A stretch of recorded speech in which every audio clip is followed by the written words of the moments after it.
Eccoci qui ragazzi, bentornati sul canale. È appena finita Juventus-Lazio 3-1 per i bianconeri. Chi l'avrebbe mai detto che la Juve è stata messa meglio in campo della Lazio, nella maniera più assoluta. La Lazio era a un banco di prova importante dopo il secondo tempo fatto a Napoli. Siamo qui e ne parliamo perché ci sono delle cose da annotare, c'è qualcosa che può far discutere, e non parlo ovviamente della palla uscita sul primo gol perché ci arriviamo. C'è anche un episodio durante il mondiale recente che ha avuto lo stesso decorso. Iscrivetevi al canale ragazzi prima che cominciamo, attivate la campanella delle notifiche così restate aggiornati sui contenuti. Partiamo direttamente dalle cose che fanno discutere la gestione dei cartellini, soprattutto nel primo tempo. Ammonisci Miretti subito e quasi per lo stesso fallo non ammonisci Camata. Gestione dei cartellini secondo me un tantino insufficiente, non che abbia favorito una squadra o l'altra, però a livello di gestione della partita forse il direttore di gara poteva fare un tantino meglio. Andiamo nella partita perché i gol che sono stati fatti sono di grande fattura, nella maniera più assoluta. Il primo gol sta facendo discutere l'immagine della palla che è uscita, sappiamo che l'inquadratura dobbiamo averla dall'alto e molto probabilmente nell'inquadratura che si dovrebbe avere dall'alto, che io non ho visto, aiutatemi voi nel caso l'avete vista perché non ho visto nessun replay. Comunque, se avevamo l'inquadratura dall'alto, molto probabilmente la palla era pure dentro. C'è stato un caso del genere, mi sembra che era Germania-Giappone, la partita al mondiale. Palla battezzata fuori, ma alla fine vista dall'alto. Un tantino di palla era rimasto comunque sulla linea. Gol stupendo poi tra l'altro quello di Vlahovic di prima intenzione da numero 9 puro, si gira e mette la palla alle spalle di Provedel. Il secondo gol è qualcosa di strano a livello difensivo perché secondo me la difesa della Lazio non aveva visto che il pallone ce l'aveva a Chiesa, non puoi lasciare a Chiesa tutto quello spazio e il tempo per coordinarsi e tirare. Possiamo dire forse che sul secondo gol della Juve Provedel poteva fare qualcosa in più sul suo palo. Sì e no. Sì, se facevi un grandissimo intervento, no, perché comunque il tiro era forte e sicuramente Chiesa ha meritato comunque il gol anche per la prestazione fatta. Molto meglio Vlahovic sicuramente di Chiesa. Ne parliamo e andiamo a vedere anche il terzo gol di Vlahovic. Prima però c'è il gol di Luis Alberto. Il secondo tempo, prima di arrivare al gol di Luis Alberto, nel secondo tempo la Juve, diciamo, nell'amministrare un attimo il vantaggio, arretrando un tantino, ha lasciato comunque spazio a centrocampo.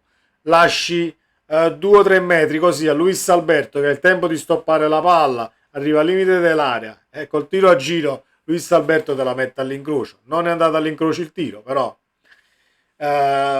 lo metti proprio a tavola comunque apparecchiata, deve solo buttare dentro. Calciatori del genere vanno marcati da vicino e non puoi lasciargli 2 metri che ha libertà di tiro.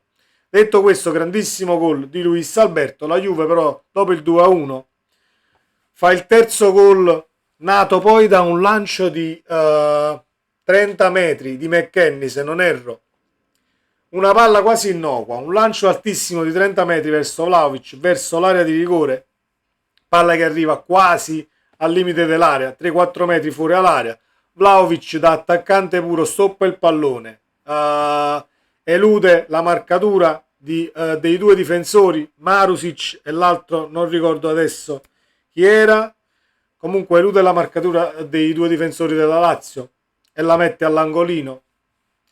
Un grandissimo gol, forse ancora più bello di quello di Luis Alberto, perché nel gol di Luis Alberto c'è un errore totale dello spazio lasciato al centrocampo della Lazio, quasi tutto, quindi in questo gol invece c'è tutta la voglia forse di un calciatore di voler tornare quello che era, nella maniera più assoluta, perché Vlahovic non era un bidone, non lo è mai stato e né tantomeno lo sarà. È un attaccante da 20 gol a stagione, basta solo metterlo in condizione.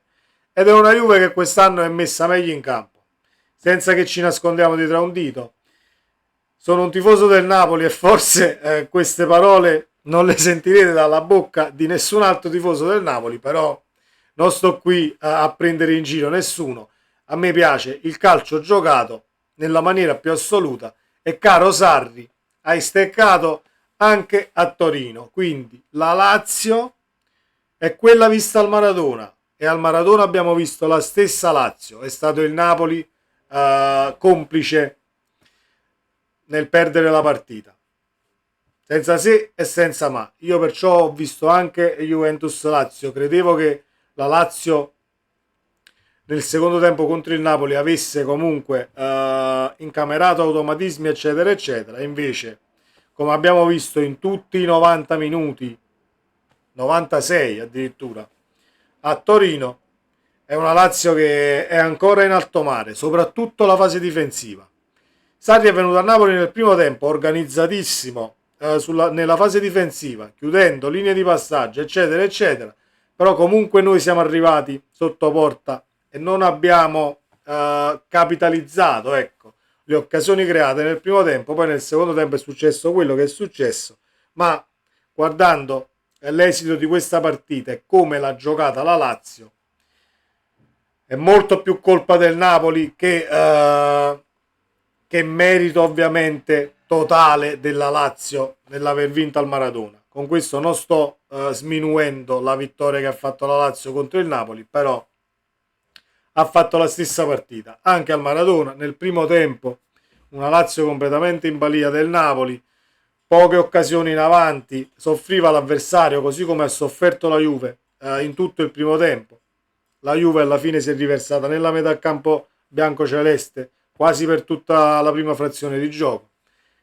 Prendi 2 gol e la Juve se ne è mangiata anche un paio, soprattutto alla fine con Weah, e anche nel primo tempo mi sembra con un tiro di chi era quel tiro? Non ricordo se era Rabiot o qualcun altro. Comunque la Juve poteva fare anche qualche gol in più perché la Lazio ha lasciato tantissimo campo e tantissimi spazi aperti.